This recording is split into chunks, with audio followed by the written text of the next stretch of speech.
Okay అండి. ఈ విషయం కూడా మీరు అందరి దృష్టికి వచ్చి ఉంటుంది. సాక్షి పేపర్లో ఒక హెడ్లైన్స్ వచ్చాయి.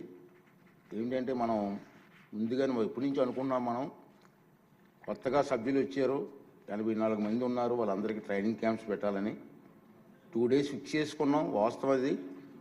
నేను కూడా మన వెంకయ్యనాయుడు గారిని అలాగే పార్లమెంటు స్పీకర్ గారిని పిలవాలని డిసైడ్ చేసుకున్నాం. నేను ఢిల్లీ వెళ్ళి వాళ్ళని ఇన్వైట్ చేసాం. రఘురామరాజు గారు నేను వెళ్ళి ఇన్వైట్ చేసాం. వారు ఎంత హ్యాపీ ఫీల్ అయ్యారు. ఫస్ట్ టైం ఈ ప్రమాణం చేస్తున్నారు కాబట్టి నేను స్వయంగా వస్తానని చెప్పి వారు అంగీకరించి డేట్ కూడా ఇచ్చారు.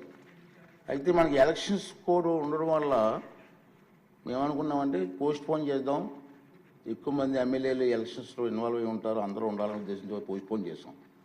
దానికి సాక్షి పేపర్లు చూసి నేను కూడా బాధపడ్డాను. ఎందుకంటే సరే బాధపడినా సంస్కారం లేని వాళ్ళు ఏదో రాస్తూ ఉంటే బాధపడాల్సిన కాదు, కానీ దీని మీద యాక్షన్ తీసుకోవాలి. అందుకే సభ్యులు మిమ్మల్ని అభినందిస్తున్నానండి. ఇది ప్రతిపాదించారు. దాంట్లో ఏమి రాశారంటే ట్రైనింగ్ క్యాంపులు లేవు, ఏమీ లేవు, కోట్లాది రూపాయలు ఖర్చు అయిపోయింది అన్నారు. కోట్లాది రూపాయలు ఖర్చు అయిపోయింది సార్. దుర్వినియోగం చేస్తానరా మనం. అసలు మీటింగే పెట్టలేదు మనం.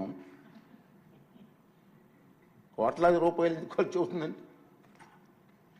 ఆఖరికి పార్లమెంటు స్పీకర్ గారు కూడా ఫ్లైట్ టికెట్లు కూడా అతని డబ్బు కొనుక్కున్నారు.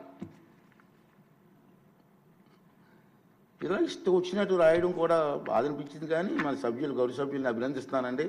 మీరు లేవనెత్తారు. మీరు లేవనెత్తినటువంటి మీ అభిప్రాయాన్ని నేను కూడా దృష్టిలో పెట్టుకొని తప్పనిసరిగా మీ అభిప్రాయ ప్రకారంగా ఈ విషయాన్ని వెంటనే సభా హక్కుల కమిటీకి నేను రిఫర్ చేస్తున్నాను. సభా హక్కుల కమిటీ ఏ నిర్ణయం తీసుకున్నా ఆ నిర్ణయం ప్రకారంగా వారి మీద చర్య తీసుకోవడం జరుగుతుంది. ఓకే. రెండో విషయం ఏంటంటే సభలోని రాజకీయ పక్షాల బలాబలాలను, ఆంధ్రప్రదేశ్ శాసనసభ నియమాలను, మునుపటి పద్ధతులను, సాంప్రదాయాలను పరిశీలించి అనంతరం గవర్నర్ గారి ప్రసంగానికి ధన్యవాదాలు తెలిపే తీర్మానంపై చర్చకు సుమారు 5 గంటల సమయాన్ని కేటాయించడం అయింది.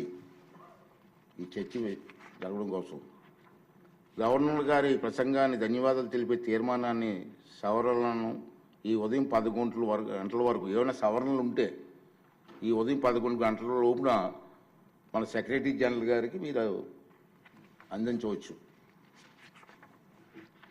ఇప్పుడు గవర్నర్ గారి ప్రసంగాన్ని ధన్యవాదాలు తెలిపే తీర్మానాన్ని ప్రతిపాదించవలసిందిగా శ్రీ కోన రవికుమార్ గారిని కోరుతున్నాను.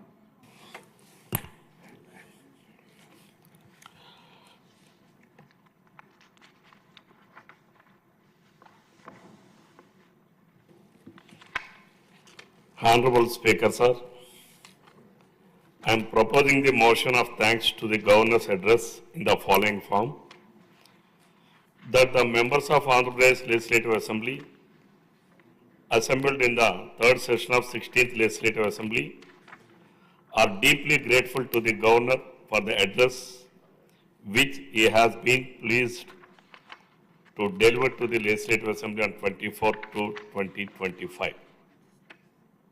ఇప్పుడు గవర్నర్ గారి ప్రసంగానికి ధన్యవాదాల తీర్మానంపై చర్చ. రవికుమార్ గారు.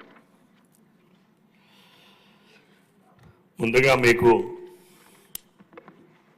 అలానే గౌరవ ముఖ్యమంత్రి గారు, ఉప ముఖ్యమంత్రి గారు, మా యువ నాయకుడు లోకేష్ బాబు గారు ఈ సభకు పియూసి చైర్మన్గా మీరు నన్ను నామినేట్ చేసినందుకు ముందుగా మీకు ధన్యవాదాలు తెలియజేస్తున్నా అధ్యక్ష. రాజ్యాంగం ద్వారా